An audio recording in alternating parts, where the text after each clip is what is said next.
बोलो जयकारा। बोलो मेरे श्री गुरु महाराज की जय। श्री सतगुरुदेव भगवान की जय। श्री नगली निवासी भगवान की जय। श्री परमहंस दयाल जी महाराज की जय। श्री अद्वैत दर्शन। हद टपे सो ओलिया, बेहद टपे सो फीर। हद टपे सो ओलिया, बेहद टपे सो पीर। हद बेहद दोनों टपे, बाको नाम फकीर। फकीर की परिभाषा सदगुरुदेव भगवान श्री परमहंस दयाल जी पर सारक्षण सत्य घटित होती है। श्री जगतवंत से पार गए सच्चे परमहंस थे, पूरे फकीर थे। चाहा और चिंता को जलाए हुए सही मायने में शहंशाह थे। अध्यात्म के सर्वोच्च पद पर स्थित और ब्रह्म वेद ब्रह्म हो भवती के अनुसार खुद ब्रह्म स्वरूप थे।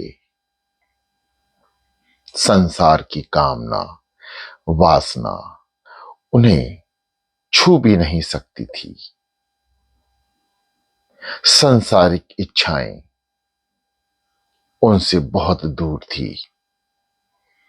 सुत वित्त और लोक यानी तीनों लोक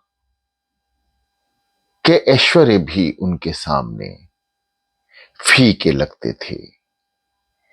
वे जन्म सिद्ध महापुरुष थे जो कुदरत की विशेष व्यवस्था के तहत लोक कल्याण के लिए धरती पर प्रकट हुए। कई बुद्धिजीवियों ने उन्हें जब नजदीक से देखा तो उन्हें लगा कि श्री परमहंस महाराज जी होमा पक्षी के समान हैं। होमा पक्षी प्राचीन ईरान में पाया जाता है। यह कभी आराम नहीं करता, अदृश्य रूप में धरती के ऊपर ही उड़ता रहता है। यह कभी धरा पर नहीं उतरता। कुछ जानकारों के अनुसार यह माना जाता है कि होमा पक्षी के पैर नहीं होते। होमा पक्षी 100 साल तक अपने आप को आग में जलाकर रखता है और फिर राख में से फिर से उड़कर जीवंत प्राप्त करता है। वह बड़ा दयालु और भाग्यवान कहा जाता है। होमा पक्षी के दर्शन या उसकी छाया को भी महापवित्र माना जाता है। इसकी एक झलक जीवन में खुशियां भर देती है। ये कहा जहां जाता है खुद ही को जीवित और प्रसन्न चित पाता है। जिसने भी होमा पक्षी का वध किया या इसको मारा, वह खुद ही 40 दिनों के भीतर भीतर खुद मृत्यु को प्राप्त हो जाता है। इस पक्षी को स्वर्ग का पक्षी भी कहा जाता है। श्री अद्वैतानंद महाराज जी का अवतार श्री रामनवमी के दिन छपरा में हुआ, जो बिहार में स्थित है। आपका नाम राम याद और राम स्वरूप रखा गया, जो बहुत प्रचलित हुआ। कई वर्षों की किशोर अवस्था में आप दुनिया, माया और ममता से बहुत दूर रहे और इन बेड़ियों को तोड़कर पवित्र गुफा में घोर तपस्या में जुट गए। जहां आपने 9 वर्ष की कठिन साधना से अपने मन को 9 इंद्रियों के द्वारों को पूर्ण रूप से साध लिया, जीवन भर असंग अपरिग्रहण व्रत धारण किए हवा की तरह उन्मुक्त विचार करते रहे। रज्जब जहां जहां पग धरे तहां तहां करे निहाल। जहां कहीं रुकने का मौका मिला वहां आत्मज्ञान की ऐसी शंखधारा फूंक दी जिससे असंख्य लोगों के मन प्राण उद्दब्ब लोगों की ओर उन्मुख हो गए। सबको कृतार्थ कर दिया। गुरुमुखों को धर्म पालन में खुशी खुशी आपने जेल में जाना स्वीकार किया, किंतु अपनी पावन उपस्थिति से कारागार को भी धर्मागार बना दिया। सभी जेलर कर्मचारी कैदी आपके सानिध्य से ध्यान जाप और ईश्वर आराधना में लग गए। आपकी प्रेरणा से जेल में अनेक उच्च कोटि के साधक भजन अभ्यासी बन गए। पूर्व से पश्चिम, छपरा बिहार से फ्रंटियर सीमा प्रांत तक आपकी यात्रा के प्राची सूरज के उदय से अस्त की तरह देश को बृहद भूभाग को अध्यात्म ज्ञान विवाह से प्रोषित कर दिया। उस समय के बड़े बड़े तपस्वी कामिल फकीर हुए, आपसे प्रागाढ़ आदर श्रद्धा के साथ मिले और सबने एक ही स्वर में आपकी आध्यात्मिक ऊंचाइयों को सराहा। यहां तक श्री अद्वैतानंद सच्चिदानंद प्रकाश में भक्त फकीर चंद जी द्वारा लिखा गया है। कावा शरीफ के गौसुल आजम ने टेरी के मुसलमानों को कहा कि हम तुम्हें दुआ नहीं दे सकते, अभी फकीरी शहंशाही तुम्हारे ही यहां विराज रही है। श्री अद्वैतानंद जी हिंदुस्तान की धरती पर वर्तमान समय के एकमात्र शाह विलायत हैं, यानी शहंशाह हैं, आध्यात्मिक शहंशाह हैं। उनकी बराबरी का फकीर अभी कोई भी नहीं है। तुम्हें उन्हीं से दुआ मांगनी चाहिए, उनकी खिदमत करो। तब से सीमा प्रांत के मुसलमान श्रद्धापूर्वक आपसे उपदेश ग्रहण करने लगे।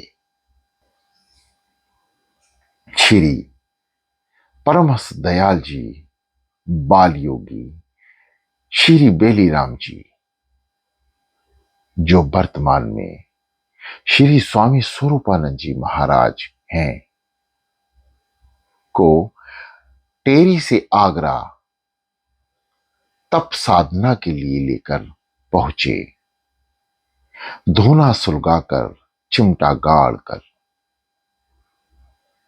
और उनको नियुक्त कर दिया, उन्हें अखंड साधना में लीन कर दिया। स्वयं कुछ दिन आगरा में तो कभी जयपुर में जमे रहे। भृंगी की तरह हृदय बनाने की उनकी भी प्रतिक्रिया अद्भुत थी। कुंभकार की तरह बाहर बाहर से रुक्षता यानी कठोरता अथवा उपेक्षा बरताते रहे, ताकि साधना में कभी कोई विराम अथवा शीतलता ना आ पाए। उन्हें तप में तपाकर ऐसे पद तक पहुंचा दिया जहां नानक कबीर की आध्यात्मिक ऊंचाइयां प्राप्त हो सकती हैं। अपना ही रूप बना डाला और नाम दिया स्वरूपानंद। आत्म स्वरूप के आनंद से भरपूर पूर्ण ज्ञानी परमहंस। तब उनके जीवन की साधना मानो पूरी हो गई। अपने सुयज्ञ मानस पुत्र को पाकर, अपने शिष्य को पाकर ऐसे बहुत से आशीर्वाद उनको दिए और कहा कि तुम्हारी घर घर पूजा होगी, लाखों के तारणहार बनोगे, दिग दिगांतर में अद्वैत का झंडा फहराओगे। आज संसार देख रहा है उस आशीर्वाद का साकार होते हुए। देश देशांतर तक अद्वैत परमहंस का उपदेश फैला रहे। जिन्होंने अजन्म खुद को सबसे अज्ञात रखा, अपना नाम तक किसी को नहीं बताना चाहा, उन्हीं का नाम आज पूरे विश्व में लाखों कंठों से श्रद्धा पूर्वक लिया जाता है। उन्होंने अपने नाम का स्मरण तक नहीं किया, किसी को बताने की इच्छा जाहिर नहीं की, ना मकान ना शहर का ज्ञात किसी को कराया। देश विदेश में श्री अद्वैत आश्रम और श्री अद्वैत परमहंस मठ नाम से हजारों हजारों स्मारक खड़े हो चुके हैं। अभी नहीं, युग युग तक यह परंपरा चलती रहेगी। इसे काल का कोई भी प्रभाव मिटा नहीं सकता। उस पुष्ट बीज से उपजे असंख्य वृक्ष तथा उनसे लगे फल फूल जनजीवन को अमृत रस, सौंदर्य तथा सुरभि प्रदान करते रहेंगे। श्री परमहंस दयाल जी का नाम लेते ही त्याग, तपस्या, तितिक्षा, असंग, अपग्रह, उदासीनता तथा निष्फलता के जीवंत आदर्श मनमानस में उभरने लगते हैं। यह देखा जा रहा है कि आज का साधु समाज धन और मान, यश के पीछे किस प्रकार भागता जा रहा है। कथाकथित संत अपने आप के आगे पीछे विशेषणों और उपाधियों और डिग्रियों की श्रृंखला लगाकर खुशी से घूम रहे हैं। कई तरह के प्रचार आज के आधुनिकीकरण द्वारा स्वयं के कर रहे हैं और वे प्रसन्न हो रहे हैं। भौतिक सुखों की सभी साधनाओं से मंडित मठ, आश्रम और साधुजनों के महल मकान, बड़े बड़े अमीर कबीर की आलीशान कोठियों को भी लज्जित करने वाले हैं। राजनेताओं, सेठ, साहूकार और ऐश्वर्यशाली लोगों की कृपा के मोहताज ये बाबा लोग भी बने फिर रहे हैं।